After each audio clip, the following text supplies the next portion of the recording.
Author Donna J. Jodhan presents The Christmas Box Set Number 2. If you have not yet listened to Donna's 12 Days of Christmas Box Set Number 1, then you owe it to yourself to do so. This box set is made of 12 wonderful stories for the Christmas holiday season. They are all filled with mystery, suspense, and they all have happy endings.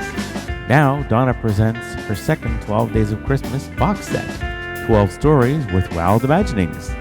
Donna paints pictures of hope, peace, and a bright future for the world. She develops amazing stories that will warm and thrill the hearts of the listener. Sit back now and enjoy Donna's 12 stories.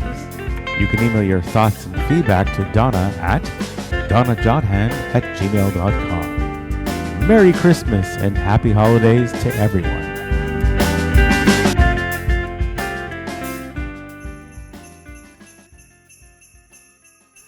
Ho, ho, ho, everyone, and I am Donna Jodhan, also known as Detective DJ, also known as author Donna Jodhan. And I hope that everybody is enjoying their holiday season. It's a beautiful time of the year when we get to share so much with each other.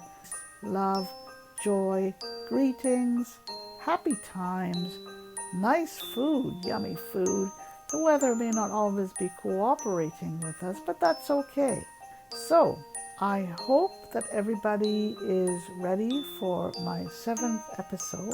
And I don't know if people have had time to listen to the first 6 episodes, but here are the titles of the first 6 episodes that I have already shared with you. The first one was Santa's Special Christmas Sleigh. The second was the President's Christmas Packages.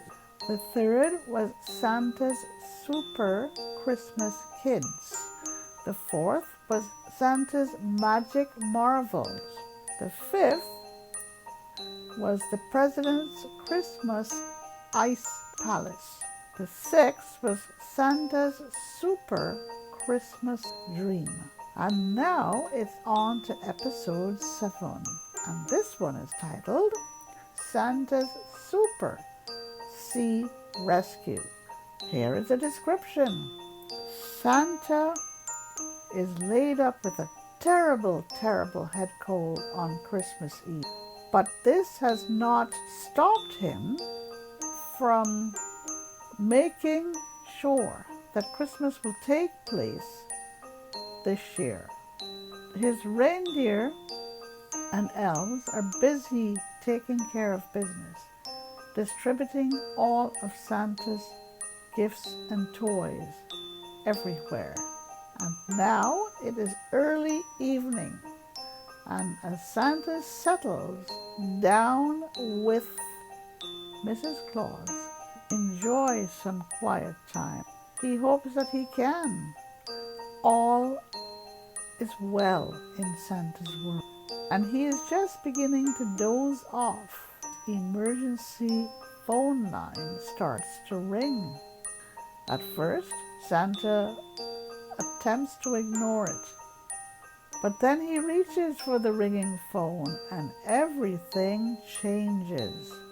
Mrs. Claus watches as Santa's expression changes from one of contentment to one of horror. And then Santa tells his wife that he needs to go off right away to the Atlantic. He needs to carry out a sea rescue, and it cannot wait.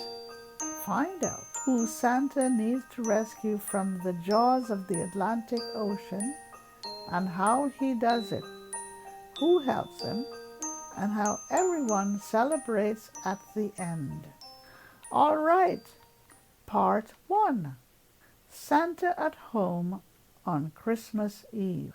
It is always a rarity whenever Santa finds himself at home on Christmas Eve. And this is exactly what has happened for this year's Christmas. Santa is usually at the head of everything, directing and managing his elves, his reindeer, and his helpers. And even taking stints at driving one or two of his special sleighs around the world. This, for him, is probably one of the highlights of his Christmas forays. However, a nasty head cold has kept him away from his usual Christmas activities, and now he has been forced to skulk around at home with Mrs. Claus and his dogs, Yelly and Hamish. Needless to say that Mrs. Claus and the dogs are so happy to have him with them, and the kitchen staff has made all of Santa's favorites for him. The reindeer, elves, and helpers have everything under control, and they take time to visit their boss throughout the evening. Santa tries very hard to take things easy. He plays with Yelly and Hamish, tries to practice on his piano, and even makes an attempt to sing a carol or two. But his voice is hoarse, and soon he gives up and decides to settle down on the couch. Mrs. Claus and the elves make a nice warm fire for Santa in the fireplace and serve up a typical North Pole supper. Cold cuts and different cheeses with crackers, finger sandwiches, and some of Santa's favorite salads, and a bit of eggnog, hot chocolate, and other hot drinks. Santa does his best to manage his cold, but it appears to be getting worse. His doctors prescribe some cold medication for him, and soon he starts to feel a bit drowsy, and he has to admit to himself that he is contented to be at home with his wife and dogs. Santa checks on the weather, communicates with his guards, and makes sure that his sleighs, drones, and mechanical birds are all functioning as they should. Santa yawns loudly and decides to go to bed early. But before he does so, he takes one last look at those overhead monitors that show his sleighs approaching various parts of the world. And this is how it is at this very moment. Part 2. Santa confirms that all is well for another Christmas celebration. Santa smiles as he sees some of his sleighs dropping off tons of toys and foodstuffs to several countries in Africa, and he loves to see his kids receiving their presents with lots of laughter and joy, and the adults simply beaming as they receive their foodstuffs. Santa next checks on the monitors showing his sleighs doing the same in those poor countries in South America, and he rubs his hands with delight when he sees little girls hugging their dolls and little boys kicking their soccer balls in the streets. Then Santa checks the monitors that are focused on the Caribbean and simply enjoys watching those little ones enjoy themselves on the beach and playing with their new toys that his sleighs have dropped off. Santa's monitors shows similar scenes in Asia, in China, and in India, and it simply warms his heart to see how both kids and adults in the Ukraine and Afghanistan are enjoying their toys and their foods and all of their presents.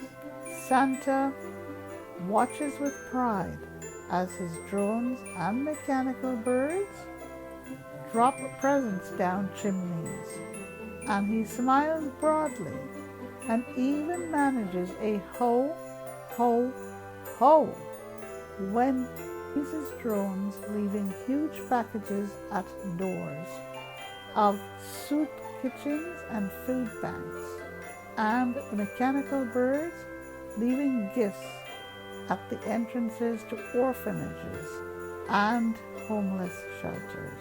Santa has told his reindeer, his elves, and his helpers to have lots of fun when they go out to drive their sleighs. And this is exactly what they are doing. Rudolph leads the fun and merriment, and other reindeer follow in their respective sleighs. They perform air acrobats, do air dances, and play games of air hockey, air soccer, and air basketball. And they even go air skating. The sleighs travel at very high speeds and at very high altitude. And if the night is clear in any part of the world, anyone can see them traveling along. Santa is happy to see that all is well. For the most part, the weather in most parts of the world is quite clear, and there is a bit of snow and fog in some parts, but the sleighs are handling things quite nicely.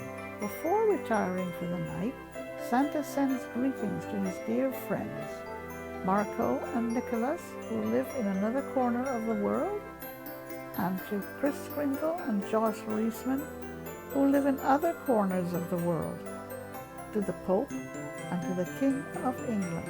Finally, he sends Christmas greetings to the world leaders and then to the world.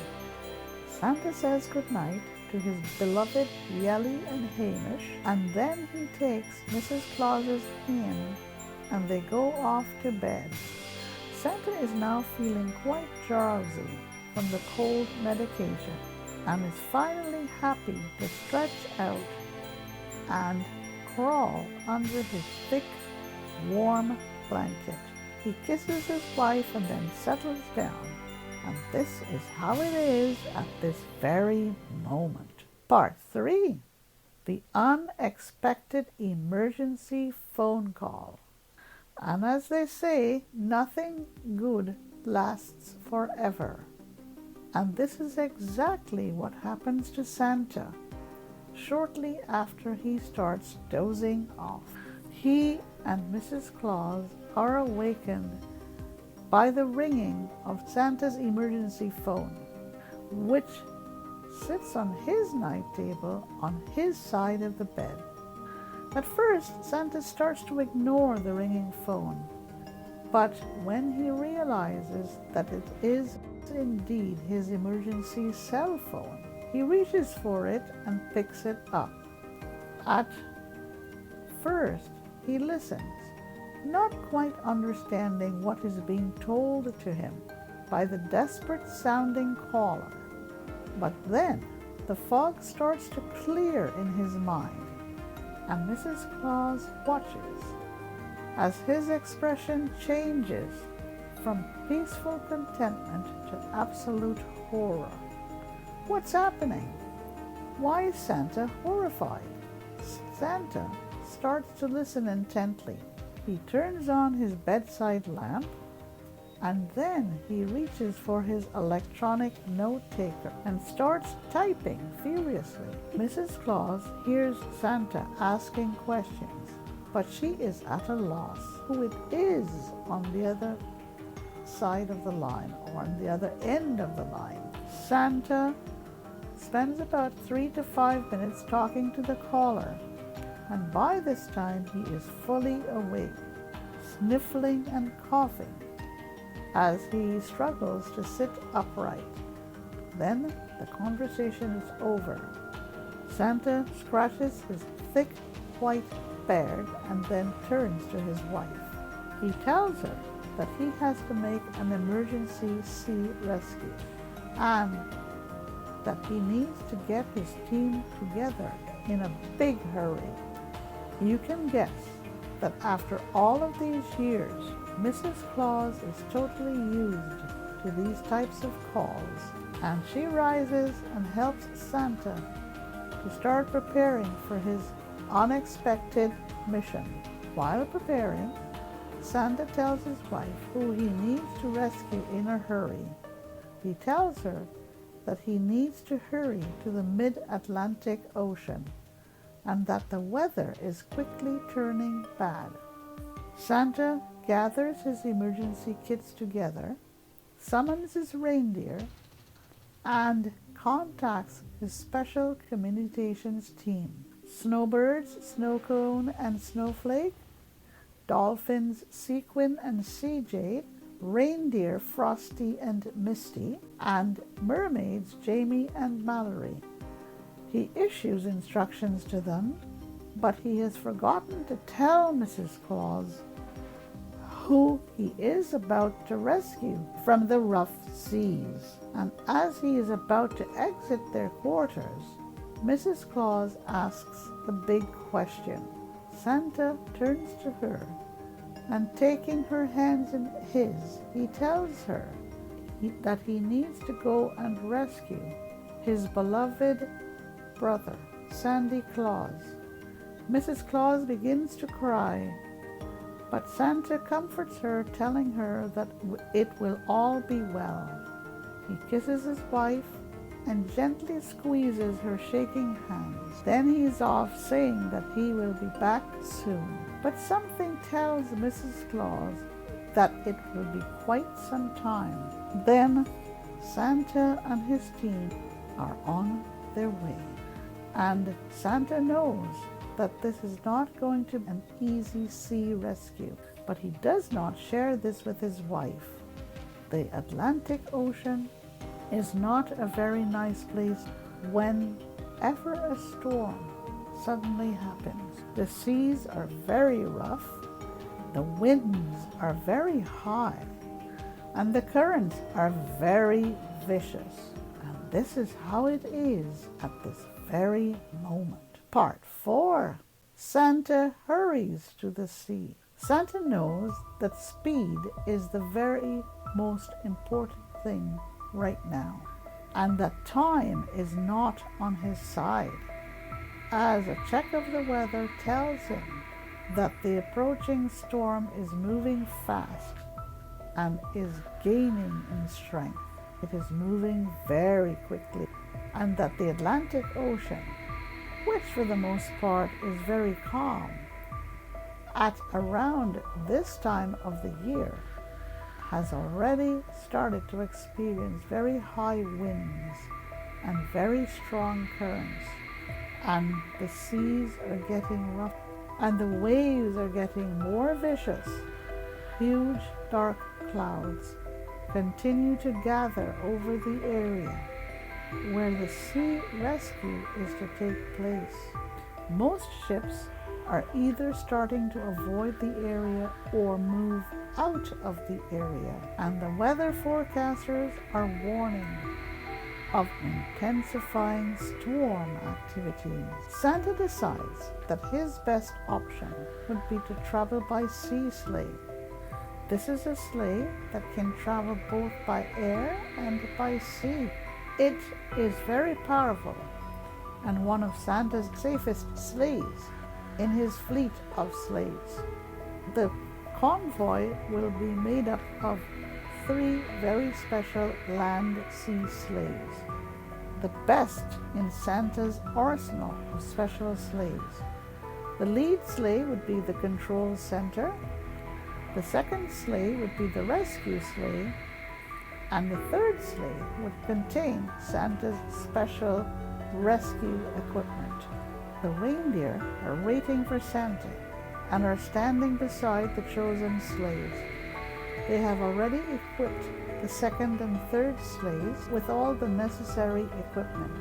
Reindeer Frosty and Misty will drive the rescue sleigh, and Santa's elves will drive the third sleigh. Rudolph and Santa will pilot the lead sleigh. and they will take turns driving.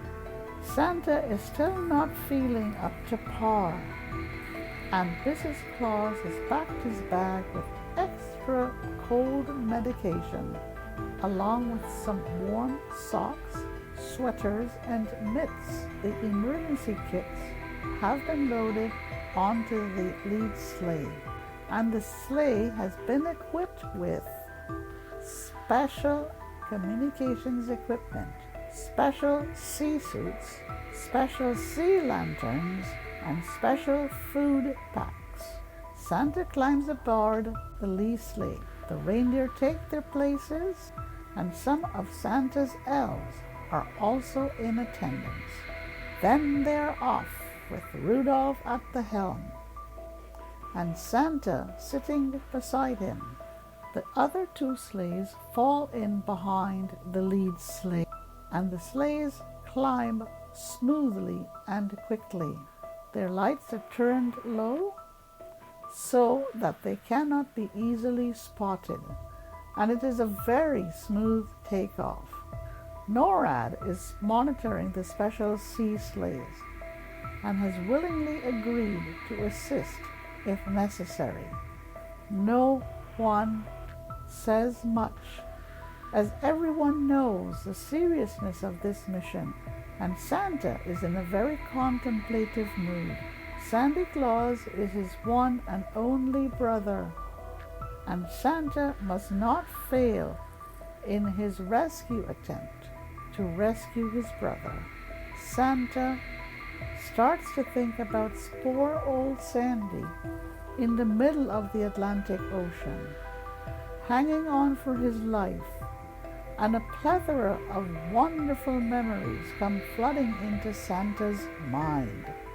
From those happy memories, sweet memories with sweet Sandy, his younger brother, and cousins Santa Stefan and Santa Stoyan, and then growing up together and enjoying such happy times.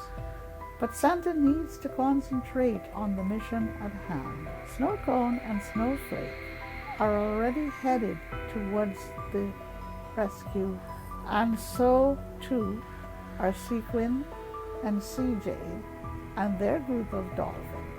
Both teams estimate to be there in less than an hour, while mermaids Jamie and Mallory are almost there. Santa says a silent prayer as the sleighs travel along. He accepts a cup of hot chocolate from one of his elves and gazes up at the sky as the sleighs begin to travel over the ice of Alaska. The ice is well frozen, and then the sleighs speed across Canada and onwards. He can only pray that they get there in time before his brother Sandy is swallowed up by the flailing Atlantic Ocean. Santa tries to smile, but fails. The reindeer and elves notice this, and they do their best to cheer and comfort Santa. They close ranks around him and give him words of encouragement and comfort. Soon he sees open water, and he knows that Rudolph is making more than good time to reach Sandy Claus. Santa rises from his seat when he sees the open water and takes over from Rudolph, who takes Santa's seat and then hunkers down for a bit of a respite. Santa checks the position of the other two sleighs on his monitor, and they are also doing well. He texts them and they respond. All is good. Santa has suggested that the sleighs will only travel on the sea if it is calm enough to do so, but that they would hover as close as possible over Sandy Claus's sea ship in order to give the Santa Copter a chance to rescue Sandy and his seamate. The others start preparing for the next phase of the rescue mission. Lifeboats are readied, Lanterns are prepared, special sea suits are slipped on, and while the rescue is taking place, the sea sleighs will remain aloft, ready to rescue anyone who needs to be rescued. Finally, the Santa copter is brought into position and all is ready. The copter is stationed on the second sleigh. Santa nods his satisfaction. After the preparations are complete, he gives precise instructions to everyone.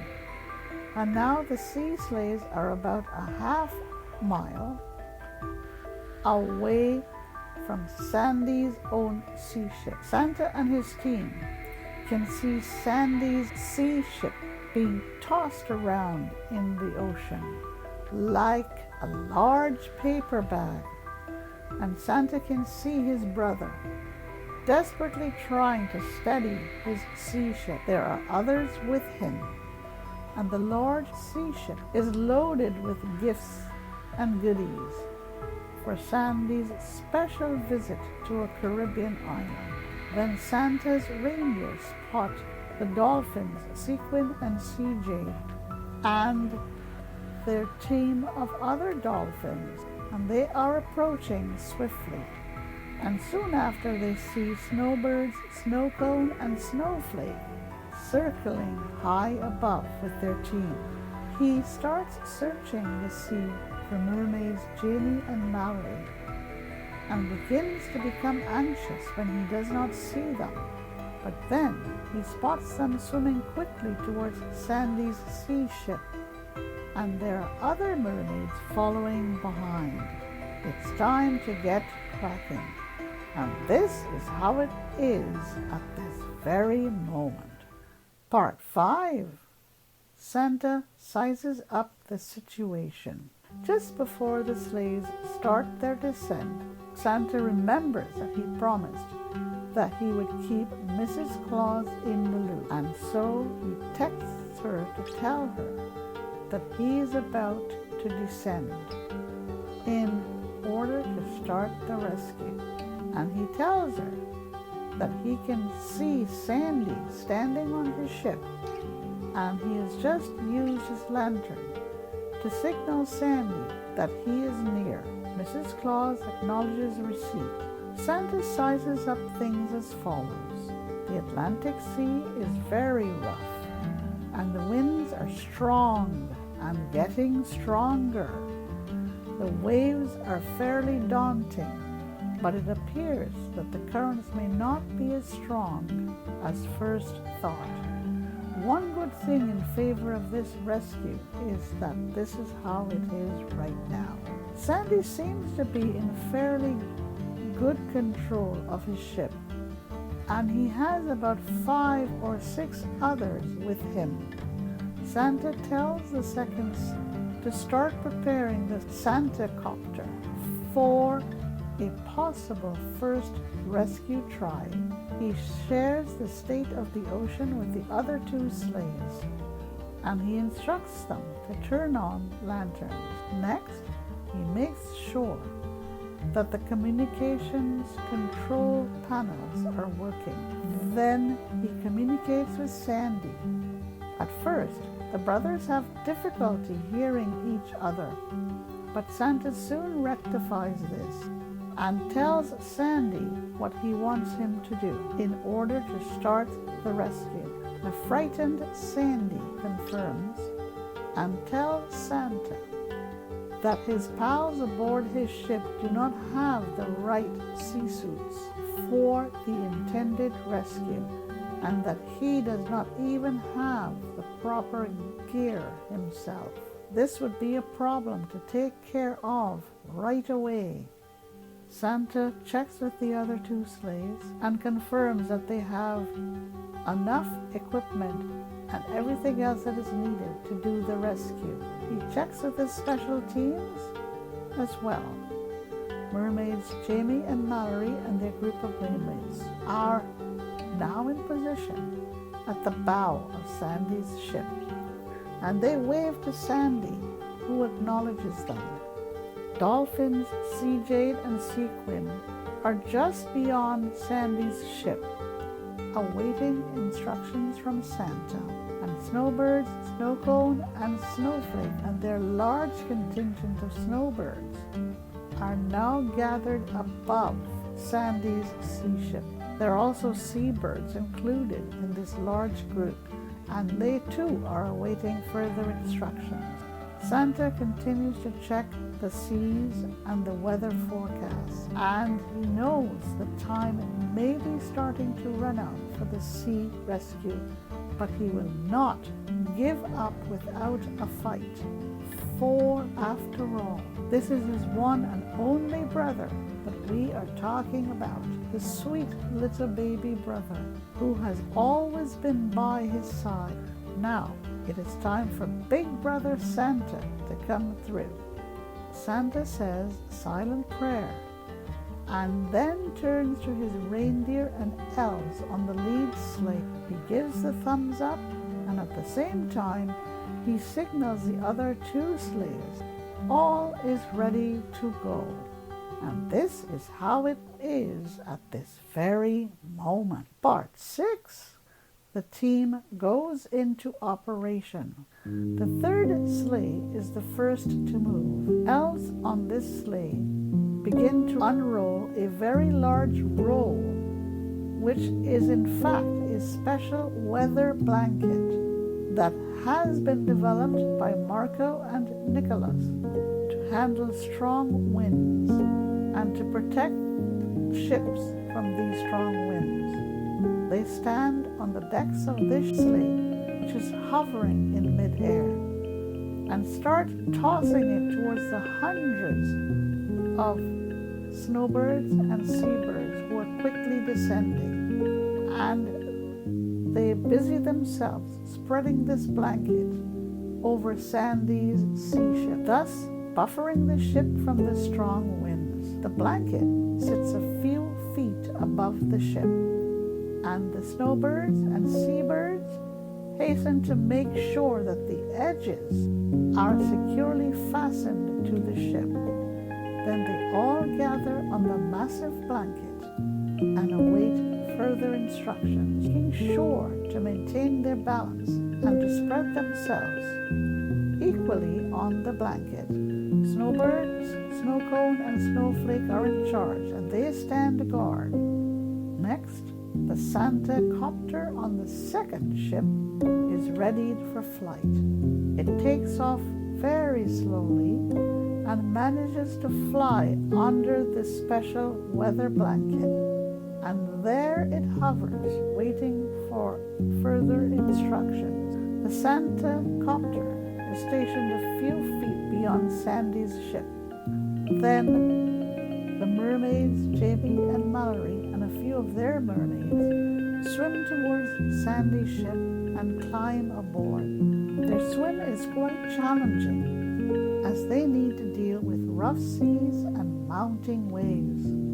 But these mermaids are very tough troopers, and they are used to this type of sea. They take their positions beside each of Sandy's companions and Sandy, and then they wait for next instructions. Sandy is nervous, but he knows that Big Brother Santa knows what he is doing. Then Dolphins, Sequin, and CJ and their team proceed to take their place on both sides of Sandy's ship, and there they wait for further instructions. Now Santa takes one last look at the formations. Then he instructs his reindeer, Frosty and Misty, to take up their positions on the second sea sleigh and to await further instructions. And this is how it is at this very moment. Part 7. The Dangerous Mission. Sandy Claus has already told his brother Santa that he wants his friends to be rescued ahead of him, and that he will be the last to the ship. Santa reluctantly agrees, but he understands. Santa also knows that there cannot afford to be any slip-ups here. For one just tiny misstep, and everything could go horribly wrong. Santa gives the final check to everything, and then he summons Rudolph by his side. The faithful and loyal reindeer, who is always smiling, is not really doing so today. And it is Santa who gives Rudolph a bit of a pat on the back to egg him on. The two then embrace and the mission begins. One by one, Sandy's friends are escorted by the mermaids to the edge of Sandy's ship. Next, one by one, they are shown how to jump from the ship to the outstretched ramp of the copter.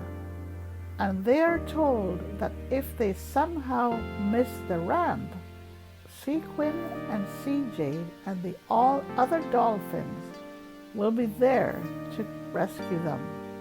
But they will need to try again. Each man is given an inflatable life jacket, and the mermaids make sure that they are fitted properly. Now for the true test. This is probably the biggest danger to the mission, and Santa and Sandy and everyone else is on tenter hooks. The first two friends jump successfully and are pulled aboard by waiting elves and reindeer. The third friend, however, slips and falls into the rolling sea, and Sequin and Sea Jade and their team rush to rescue him, and he is returned to the edge of the rocking ship and is pulled aboard by the mermaids. He tries a second time, and this time he succeeds. The fourth man jumps successfully, but the fifth man falls into the water, which is now extremely choppy, and Sequin and Sea Jade have a bit of difficulty retrieving him. They almost lose him, but thanks to other dolphins on the team, he is retrieved, and it takes him 2 more jumps before he is safely aboard the second sea sleigh. Then finally, it is Sandy's turn, and poor Santa is sweating profusely under his very thick sweater. The sea is much choppier now, and the Santa copter is having difficulty staying aloft, but Frosty and Misty are determined to keep it steady. The faithful dolphins are standing by, and the seabirds and snowbirds are patiently holding down the huge weather blanket. Sandy is strong and extremely focused, and chats amiably with Jamie and Mallory as they walk forward to the edge of the ship in preparation for his jump to the Santa copter. Santa Claus is able to chat with his big brother Santa through a video link channel, and Santa gives him a bit of a pep talk. Sandy is most concerned about his special motorcycle, which he is supposed to use for his Caribbean mission, and asks if there is any way that it can be saved. By getting it to the Santa copter, Santa hesitates for a moment and then tells his brother that it may not be possible, but they will do their best. And As the ship starts to rock more violently, Santa tells Sandy that it is now time for his all-important jump. Santa does not think that Sandy's ship can withstand the rough sea, and that Sandy's special motorcycle can be saved. But he does not say anything. The motorcycle was specially developed for Sandy by Marco and Nicholas, as it has been built with very special features and capabilities. And now, as the ship begins to tilt downwards, Jamie and Mallory gently push Sandy towards the edge. They stand on each side of him and holds his hands as he approaches the edge. Sandy jumps, but at the same time a large wave strikes the ship broadside, sending it plummeting downwards. Sandy is thrown overboard, and Jamie and Mallory are thrown off balance. Santa watches in horror as his brother tries to stay afloat, and Jamie and Mallory scramble around to catch their balance. Jamie and Mallory and those mermaids that came aboard Sandy's ship are trapped, but these mermaids are extremely skilled and very experienced, and somehow they manage to crawl to the bow of the ship as it continues to spiral downwards. And then they do the impossible. The mermaids hold hands and help each other to their feet. They stand in a straight line, and then in unison they jump and manage to ride the crest of an incoming wave. Then they are all in the sea, and the dolphins are helping them out.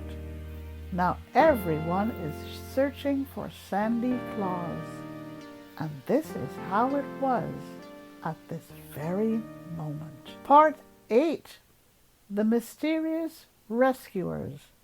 Sandy Claus finds himself caught between his ship and the edge of the copter's ramp. He can see the edge of the ramp as it bobs back and forth in front of him, and he also sees those horrible waves coming towards him. Sandy does not panic. He keeps his head high and starts to take small strokes. Then he feels someone or something beside him. He's not sure. He wonders whether or not it could be some sort of sea creature come to devour him. Santa stands on his own first sleigh, using his special device to try and track his brother. Then lo and behold, Santa sees Sandy bobbing in the sea, and then there is something else close by. Santa watches in a mixture of horror and disbelief as a group of gigantic sea turtles surround Sandy Claus, who also notices them. At first, Santa thinks that they are going to eat his brother, and Sandy also thinks the same. But no, the group of turtles form a sort of buffer around Sandy, and quickly they take Sandy under their care, supporting him and carrying him towards the copter. Sandy is much too confused and dazed to react. Santa watches in total shock while dolphins and mermaids look on. Then the mermaids realize what is going on. The dolphins also realize what is going on, and they gather around the turtles to help out. Santa watches what is happening, and he then notices that Sandy's ship has sunk. Thank God that Sandy has not seen this.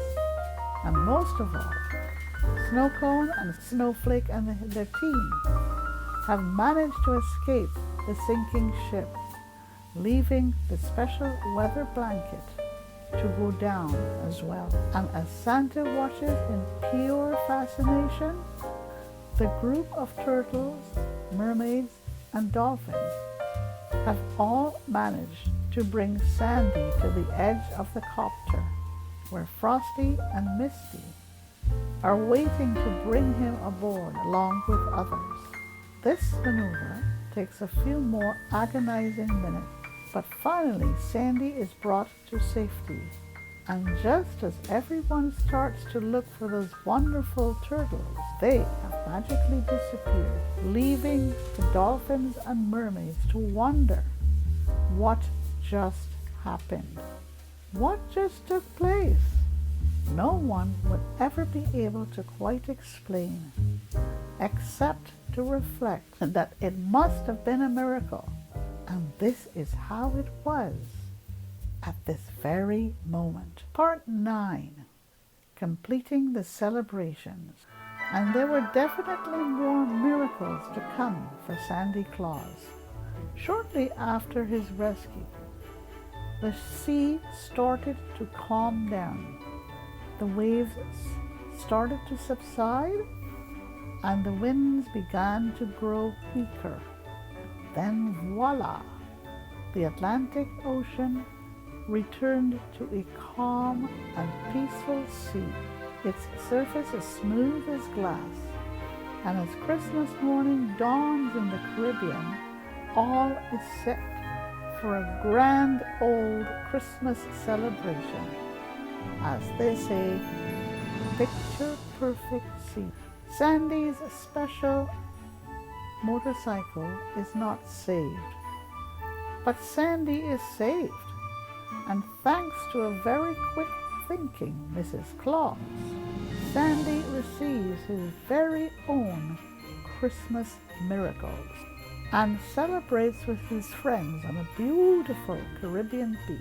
First, Mrs. Claus arranges with Kris Kringle to replace the gifts that went down with Sandy's ship, and they're flown pronto to the Caribbean island.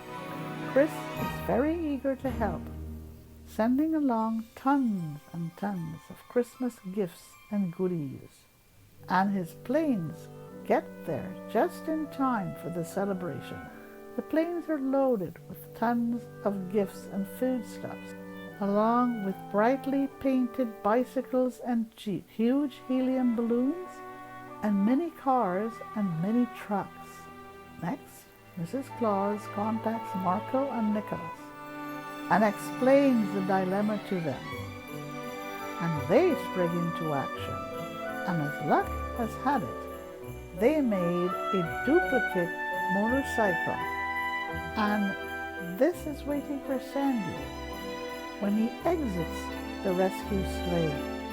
Just imagine his surprise when he sees it. He is told that they were unable to save his original motorcycle.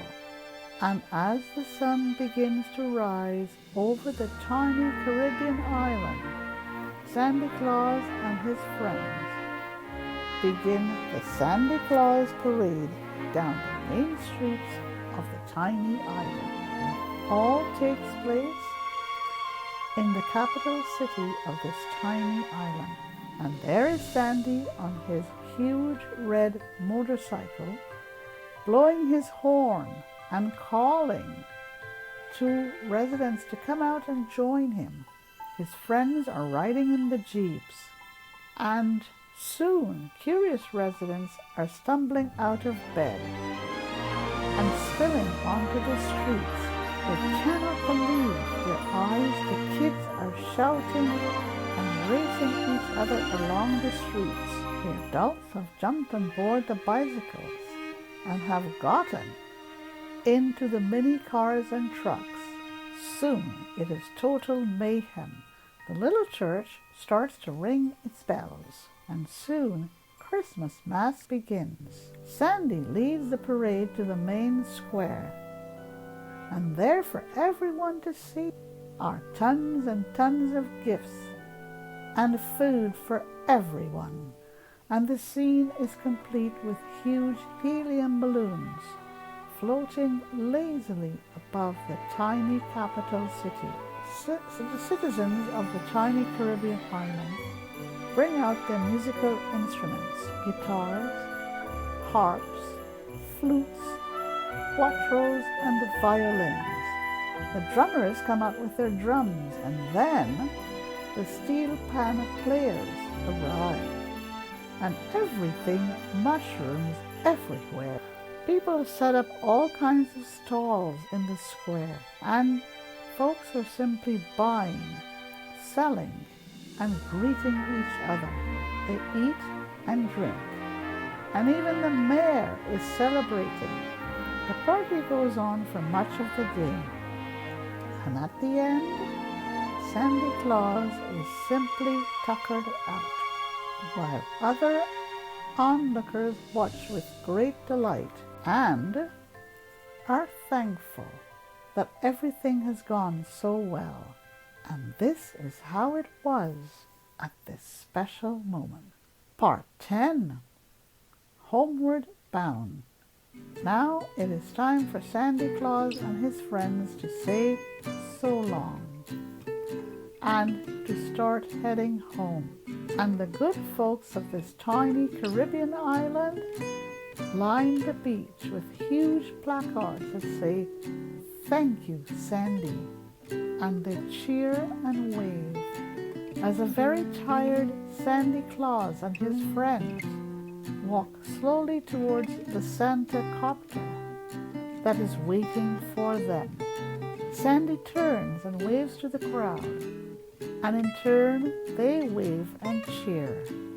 Then he enters the Santa copter along with his friends.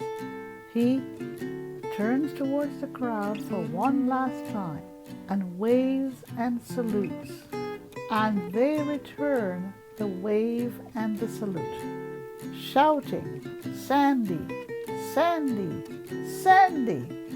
Then he disappears into the Santa copter.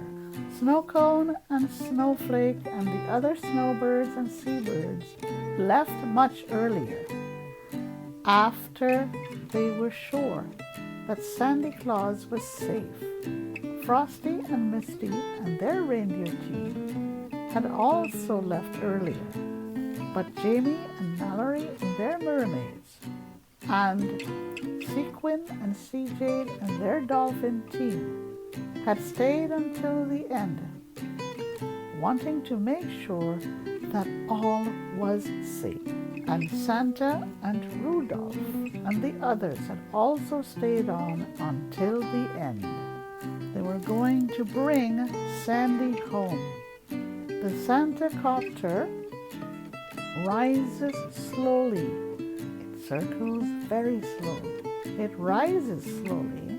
It circles the island twice before heading towards Santa's special sea slaves, which are standing by. They're floating gently on a calm sea. The Santa copter waggles its wings in one last salute to the island. Then it is away. The Santa copter lands on the copter pad of one of the sleighs, and the doors of the Santa copter are thrown open, and Santa Claus walks down the ramp, and then up another ramp towards one of the sleighs. And standing at the doors to that sleigh is his big brother Santa. The two brothers embrace warmly, and then they both let out a loud ho, ho, ho before the doors to the Santa copter close. Santa takes one last look around as he is hoping to get a glimpse of those wonderful sea turtles who helped to save Sandy's life. But alas, they are nowhere to be found. Santa could only shake his head in wonder, and this is how it was at this very moment. Part 11. Riders in the Sky. The Santa brothers have lots to talk about, and as they sit in their comfy seats, reclining and chatting, the sleighs take off in unison and head northwards towards the North Pole.